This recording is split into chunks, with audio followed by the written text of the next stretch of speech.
Hey gang, we are here with the 11-12 week 11-12 update. You can see I won $2. So we're definitely trending in the right way, always good, making the monies back. We're on pace to turn a profit by the end of the year now at this point. Just got to keep it up. 68% win rate for weeks 11 and 12. Now week 11, a reminder, only had 2 games. 68% win rate. I want to talk about a specific game. I had mentioned it way back in the first video.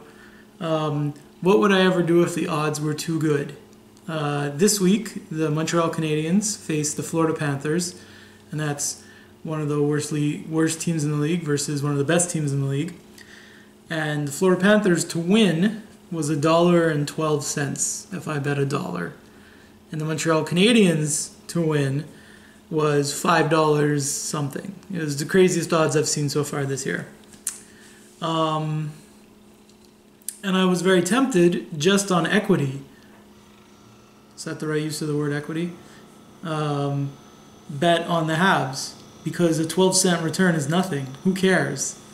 So if I was legit gambling, this is the kind of, you take the risk on the Habs winning the game because the return is there.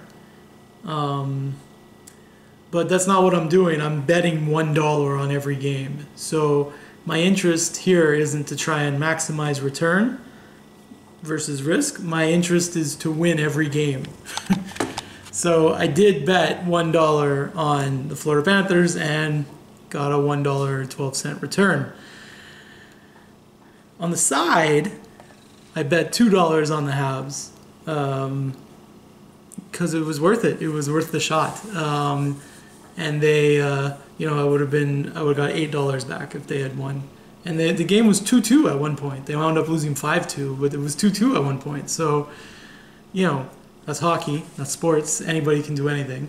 I also bet on the Chiefs. This isn't hockey. I bet on the Chiefs, and they lost on the last play of the game. And it was a very close game, and they were up 28-17, or something like that at halftime, and they lost 34-31. So they put up 28 points in the first half and 3 in the second half. That's what happens. That's betting on sports. So we've now established that, because it was a question I asked at the start, what am I going to do if the odds are too good? And the answer is, because all I want to do is win as many games as possible, and not because I'm betting on every game. That's it. That's how I should phrase it. Because I am betting on every game, I want to win as many games as possible. So I bet on who I think I'll win. Now, 68% win rate. It'd be interesting to take a look at a week and see if you only pick the favorites. Because there's a few games where there is no favorite. It's even, right? It's like 150 to 150 both ways. But if you only pick the favorites, what would happen? How many upsets, quote unquote, happen over the course of a week?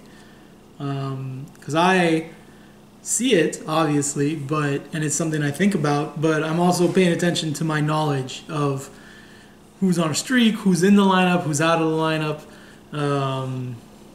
who's on the road, who's not, that kind of stuff. So, we're going in the right direction. If this pace continues, by the end of the year, my current balance will be green instead of red, although it might be a little bit in the red because of those Stanley Cup predictions. For example, right now it says I'm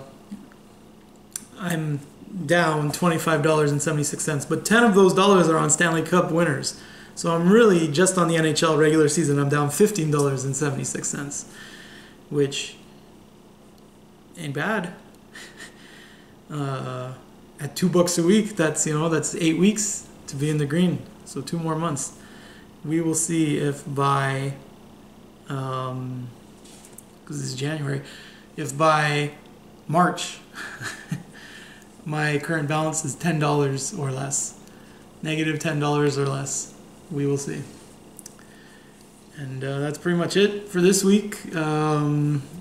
Slowly games return. There were only 38 games across weeks 11 and 12. Now there was the holiday pause, and there was a lot of games being postponed, and like basically all the Canadian team games all the Canadian team home games right now are being postponed because of limited attendance, and they want to maximize it. So they're just gonna say we'll play it later when we can have more people in the stands. Even though on Saturday the Leafs and the Sens played in front of no crowd. So I think they're just gonna move to that at some point. Anyway. Yeah. Onwards and upwards. Thanks for watching.